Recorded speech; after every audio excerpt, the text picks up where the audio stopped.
ہمیں بچپن میں نہیں بلکہ جب نئی جوانی شروع ہوتی ہے تو ایک بیماری آتی ہے اکثر نوجوانوں کو، پمپلز کی. خاص طور پر حکماں جو ہیں علاج اس کا سب سے بہترین علاج یہی بتاتے ہیں کہ اس کو ہاتھ نہ لگاؤ، بس اسے ناخن نہ لگاؤ، اس کو پھوڑو مت، اس لیے کہ وہ دھبا پیدا کر دیتا ہے. تمہیں بے قراری ہو رہی ہے اور جب تک اس کو نہ نکالوں، حالانکہ وہ بہت خراب تو نہیں لگتا لیکن تمہیں خراب لگنے لگتا ہے. یہ سائیکالوجی ہے. اس کو پھوڑ دیتا ہے، کھینچ کے نکال دیتا ہے. کچھ لوگوں کو تو میں نے دیکھا بلیڈ سے کاٹتے ہوئے، زخم تو کر لیا لیکن وہ ہمیشہ کے لیے اس پہ داغ رہ گیا. اب اس داغ کو ختم کرنے کے لیے پتہ نہیں کتنے کریم لگاتا ہے. پھر اس کو لیپا پوتی کی جاتی ہے. گناہوں کے ایسے ہی معاملات ہیں. جنہوں نے جوانی میں لطف اٹھائے، لذتیں اٹھائی، اپنے ہاتھوں سے گناہ کیے، اپنے شرمگاہ سے گناہ کیے، اپنی آنکھوں سے گناہ کیے، اپنے زبان سے کیے، چند دنوں کے بعد یہ گناہوں کے دھبے اس طرح سے ہوتے ہیں کہ اللہ رب العزت کی نظر رحمت اس کی طرف نہیں ہوتی ہے، اس کی دعائیں بار اجابت سے نہیں ٹکراتی.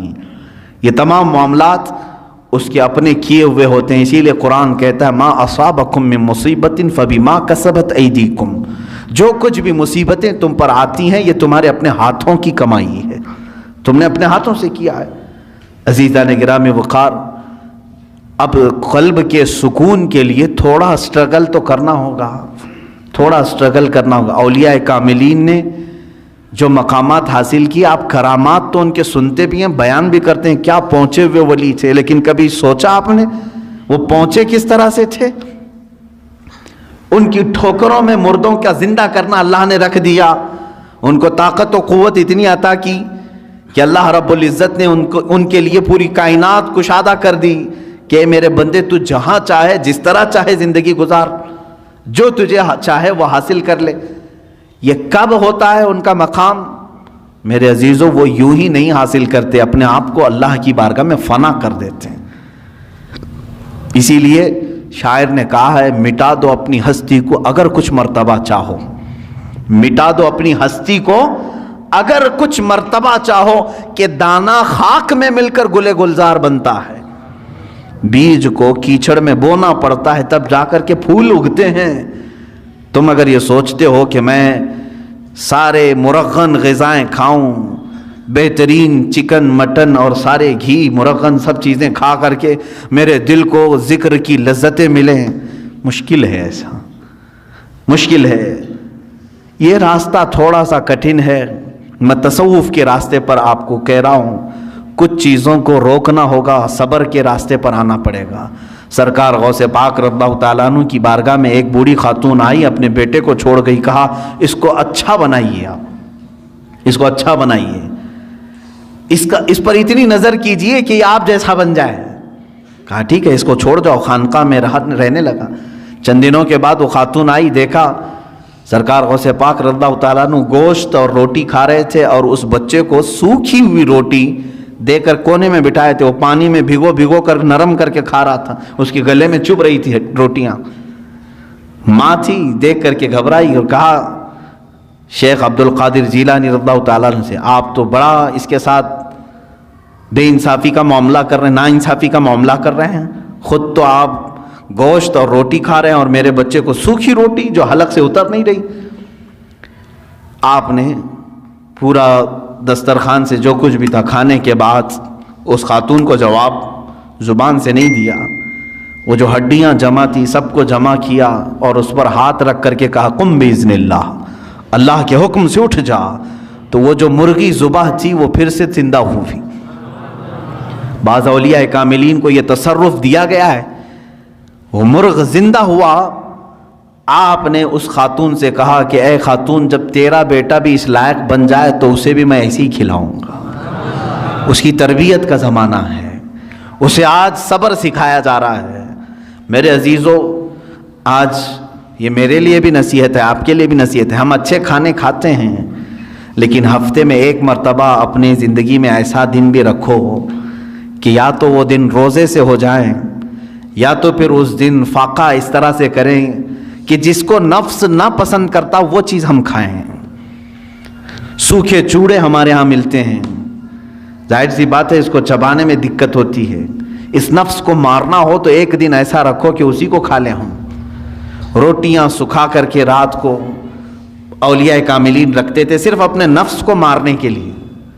جب تک آپ یہ جنگ نہیں کریں گے ذکر کی لذت آپ کو نہیں ملے گی. ہاں آپ اللہ اللہ اللہ اللہ کریں گے، سر ہلے گا، دل کچھ بھی نہیں ہلے گا.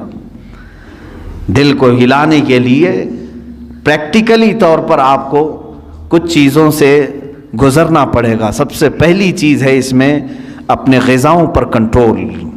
اپنے غذاؤں پر کنٹرول. یہ غذاؤں کی لت جو ہے ہمیں آج حرام کاریوں کی طرف لے جا رہی ہے. زبان کے چٹخارے جو ہیں بہت خطرناک ہیں. اسی لیے دنیا میں دو ہی شہوت ہے سب سے بڑی شہوت، ایک شرمگاہ کی شہوت اور ایک زبان کی شہوت.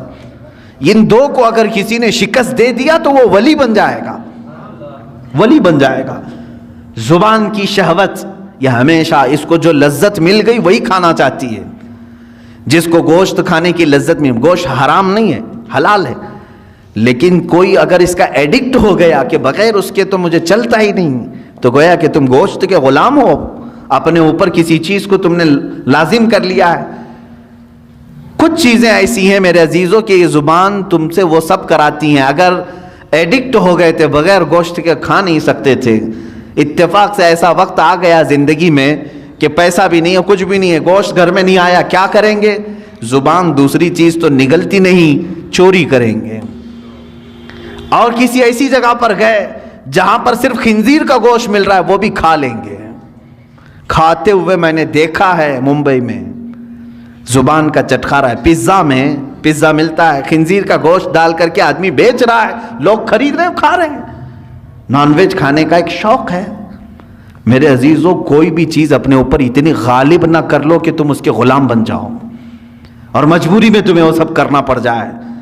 ہاں دنیا سے بقدر ضرورت چیز اٹھاؤ، کسی بھی چیز کو اپنے اوپر حاوی ہونے نہ دو. دو بزرگوں کی بات میں بتا کر کے اپنے ذکر کی مجلس شروع کرنے جاتا ہوں. ایک ہیں سیدنا ابو بکر شبلی رضی اللہ تعالیٰ عنہ، سیدنا جنید بغدادی رضی اللہ تعالیٰ عنہ کے خلیفہ مجاز مرید صادق. شجرہ قادریہ میں ان کا نام آتا ہے. بحر شبلی شیر حق دنیا کے کتوں سے بچا، ایک کا رگ عبد واحد بے ریا کے واسطے. سیدنا ابو بکر شبلی رضی اللہ تعالیٰ عنہ، ان کے ذکر کرنے کے متعلق تو کتابوں میں لکھا ہے کہ رات کے وقت جب یہ کھڑے ہوتے، لیکن نیند کا بھی تو غلبہ ہوتا ہے نا انسان کو. اب زیادہ دیر اگر میں بٹھاؤں تو جمائی شروع ہو جائے گی، ہاں ہو کھولنا شروع کریں. کھانا جب زیادہ ہو جاتا ہے تو نیند کا غلبہ بھی آیا، اور یہ نیند بھی اللہ رب العزت کی یاد سے غافل کرنے والی چیزوں میں سے ہے.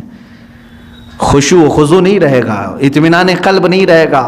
یا تو مجبوری میں بیٹھے گا، یا تو تماشا دیکھنے کے لیے بیٹھے گا، یا تو صرف نام گنانے کے لیے بیٹھے رہے گا. جو اس کا قلب کا حضور ہے، حاضری، وہ نہیں ہو پائے گی. نیند کا غلبہ آیا. حضرت ابو بکر شبلی رحمۃ اللہ تعالی علیہ سلسلہ قادریہ کے مشہور بزرگ ہیں. رات کو عبادت کے لیے کھڑے ہوئے، جھپکی آئی، اونگ آتی ہے نا، صرف ایک اونگ آئی، اللہ اکبر. اس کے بعد آپ اتنا روئے، اٹھے اور جا کر کے کیا کرنے لگے معلوم ہے؟ نمک میں سلائیاں پھیر کر اپنی آنکھوں میں لگایا. نمک کا سرما لگاتے تھے، صبح تک ان کی آنکھوں سے خون بہتا تھا. لوگ دیکھتے، ان کے مریدین کہتے، روزانہ پھر آپ نے یہی کرنا شروع کیا. کہا میں ان آنکھوں کو کیوں نہ سزا دوں جو مجھے میرے رب کے حضور حاضر ہونے سے روکتی ہیں. میں ان آنکھوں کو کیوں نہ سزا دوں، یہ غافل کرتی ہیں مجھے میرے رب کے حضور حاضر ہونے سے. یہ اسٹرگل ہے. اولیاء کاملین یوں ہی یہ مقامات نہیں حاصل کیے، انہوں نے اپنے آپ کو فنا کر دیا یاد الہی میں. حضرت شاہ مینا رحمۃ اللہ تعالیٰ علیہ لکھنؤ کے بڑے بزرگ ہیں. شاہ مینا کے نام سنے ہوں گے آپ. یہ لکھنؤ میں آج بھی ان کا مزار مرجع خلائق ہے.